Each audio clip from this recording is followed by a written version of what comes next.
میں نے کہا تجھے معلوم ہے کہ میں 16 سال سے کس عذاب میں مبتلا ہوں؟ میرا دماغ نہیں بھوپل ہے، آنکھیں ہیں کہ زخموں کی طرح تپکتی ہیں۔ اگر پڑھنے یا لکھنے کے لیے کاغذ پر چند ثانیوں کو بھی نظر جماتا ہوں تو ایسی حالت گزرتی ہے جیسے مجھے آشوب چشم کی شکایت ہو اور ماہ تموز میں جہنم کے اندر جہنم پڑھنا پڑ رہا ہو۔ یہ دوسری بات ہے کہ میں اب بھی اپنے خوابوں کو نہیں ہارا ہوں۔ میری آنکھیں دیکھتی ہیں مگر میرے خوابوں کے کھنک چشمے کی لہریں اب بھی میری پلکوں کو چھوتی ہیں۔ سلیم نے کہا کہ میں آپ کو دبئی اور امارات کے دوسرے مشاعروں میں مدعو کرنے کے لیے آیا ہوں تاکہ آپ کے مجمع میں واپس آ جائیں۔ مارچ 1986 میں مجھے سلیم کے انتہائی اصرار پر دبئی جانا پڑا اور اس طرح دبئی میں میرا ظہور ثانی ہوا۔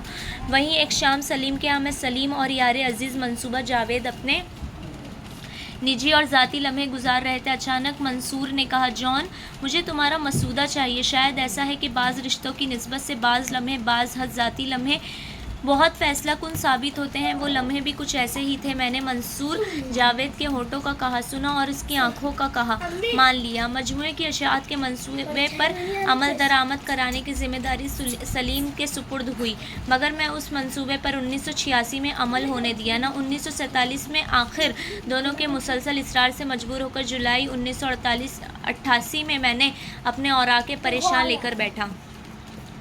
میں جس اذیتناک حالت میں مجموعہ مرتب کرنے پر مامور ہوا تھا اس حالت میں شاید ہی کسی شاعر نے اپنا مجموعہ مرتب کیا ہو۔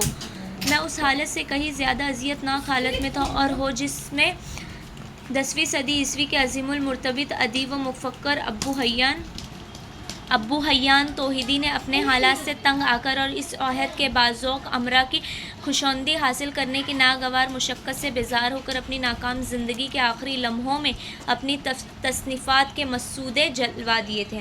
اب مجھے یہ فیصلہ کرنا تھا کہ اس مجموعے میں کون کون سی نظمیں اور غزلیں شامل ہونی چاہیے۔ میں نے یہ فیصلہ خود نہیں کیا بلکہ جمال احسانی، ندیم اختر اور ممتاز سعید پر چھوڑ دیا۔ جب انہوں نے فیصلہ کر لیا تو میں برادر عزیز انیق احمد نے اس کا جائزہ لیا اور ان سے اتفاق کیا۔ اب جو سب سے اہم مرحلہ درپیش تھا وہ غیر مطبوعہ کو مطبوعہ بنانے کا مرحلہ تھا۔ یہ سب سے اہم اور جا کاہے مرحلہ شکیل عادل زادہ نے سر کیا۔ اگر شکیل نہ ہوتے تو یہ مجموعہ شائع نہیں ہو سکتا تھا۔ مجھے صاحب دیوان بنانے میں سب سے اہم کردار شکیل ہی نے ادا کیا ہے۔ ان کے ساتھ ان کے دفتر کے سارے رفقا کئی ہفتے تک صبح و شام مصروف رہے ہیں۔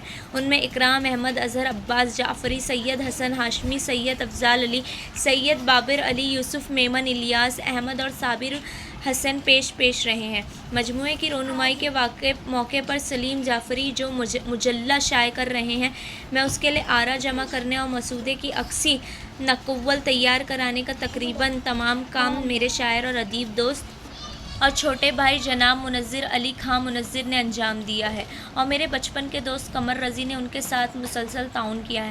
منظر علی خاں کی مساعی کے بغیر مجلے کی صورت پذیر ہونا ممکن نہیں تھا۔ خطابت کے لیے مسودہ صاف کرنے کا کام قمر رضی اور عزیز غرامی نفیس بزمی نے انجام دیا۔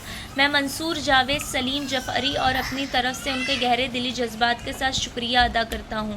برادر عزیز انیق احمد کا حساب محبت کی بے حساب کیفیات کے ساتھ میرے دل میں ہے۔ آخر مجھے ساقی کوثر کے غلامی اور شہر کے رند کے نیک نام سرفراز احمد خان یوسف زئی کا شکریہ ادا کرنا ہے، جنہوں نے میرے لیے ایک ایسی کیف آغے فضا پیدا کی میرا ذہن تخلیقی کام کرنے کے قابل ہو سکا۔ میں اپنے مجموعے کے لیے جو مقدمہ لکھا تھا وہ 1400 صفحات سے متجاوز ہو چکا ہے اور ہنوز نامکمل ہے۔ معین وقت پر اس کی تکمیل و طباعت ممکن نہیں۔ اس صورت میں عزیز انوار انور شاعر نے یہ مناسب سمجھا کہ میں اس ناتمام دیباچے کی تخلیص کر دی جائے، چنانچہ اس کی تلخیص ہی پیش کی جا رہی ہے۔ میں دو آبائے گنگ و جمن کی حالت خیز، رمزیت آمیز اور دل انگریز شہرہ امروہہ میں پیدا ہوا۔ امروہہ میں نے جانے کب سے ایک کہاوت مشہور چلی آ رہی ہے کہ امروہہ شہر تخت سے گزرانے یا کی سخت ہے، جو چھوڑے وہ کمبخت ہے۔ مجھے نہیں معلوم کہ شمالی ہند کے پہلے مثنوی نگار سید اسماعیل امروی، شیخ غلام حمدانی مصفی، نسیم امروی، رئیس امروی، سید محمد تقی، سید صادقین احمد علی صدیقی اور اقبال مہدی نے امروہہ امروا کو چھوڑ کر اپنے آپ کو کم وقت محسوس کیا تھا یا نہیں، مگر میں نے بہرحال وہ ایک مشرق رویہ مکان تھا، اس کا تروئی دالان آخر شب سے آفتاب کا مراقبہ کیا کرتا تھا۔ اس مکان میں رات دن روشنی طبع اور روشنائی کی روشنی پھیلی رہتی ہے۔ شعر و ادب کا سلسلہ ہمارے یہاں کوئی پشتوں سے چلا آ رہا ہے۔ ہمارے بابا علامہ سید شفیق حسین ایلیا 4 بھائی تھے اور چاروں کے چاروں شاعر تھے۔ سید نفیس حسین وسیم، سید انیس حسن حلال، بھائی کمال اور امروی کے والا سید وحید حسن رمز اور گدا، اور بابا کے والد سید نصیر حسن بھی شاعر تھے، وہ صرف مسمت کہتے تھے۔ بابا کے دادا سید امیر حسن امیر اردو اور فارسی دونوں میں شعر کہتے تھے، اس کے علاوہ وہ ایک صاحب طرز نثار نگار بھی تھے۔ سید امیر حسن کے دادا سید سلطان احمد میر تقی میر کے ارشد تلامذہ سید عبدالرسول نثار اکبر آبادی کے شاگرد تھے۔ ہمارے محلے کے جدی اعلیٰ سید عبدال محمد انہیں دلی سے اپنے ساتھ امروا لے آئے تھے۔ انہوں نے باقی زندگی ہمارے قدیم دیوانے خانے میں گزاری اور ہمارے جد اعلیٰ کے مقبرے کے مغربی جانب دفن ہوئے۔ مصفح ہفتے اشرے بعد ان سے ملنے آیا کرتے تھے۔ وہ اپنے تذکرہ ہندی گویا میں لکھتے تھے۔ میر سید عبدالرسول نثار مردسیت جہاں دیدہ فہمیدہ اصل چل از اکبر آباد اسد فقیر اورسا ادر ابتدائے شاعری در قصبہ امروا دیدہ بود اکثر بعد ہفتہ و عشرہ ملاقات و تذکرہ شعریہ بے میاں آمد۔ جب میں نے ہوش کی آنکھیں کھولی تو میں اپنے گھر میں صبح سے شام تک شاعری، تاریخ، مذاہب عالم، علم حیت، اسٹرونومی اور فلسفے کا دفتر کھلا دیکھا اور بحث مباحثے کا ہنگامہ گرم پایا۔ اس تمام سرگرمی کا مرکز ہمارے بابا علامہ سید شفیق حسن ایلیا تھے۔ وہ کئی علوم کے جامع تھے اور کئی زبانیں جانتے تھے، یعنی عربی، انگریزی، فارسی، عبرانی اور سنسکرت۔ وہ صبح سے شام تک لکھتے رہتے تھے اور تقریباً اس یقین کے ساتھ کہ ان کا لکھا چھپے گا نہیں۔ علم و حیت سے انہیں خاص شغف تھا۔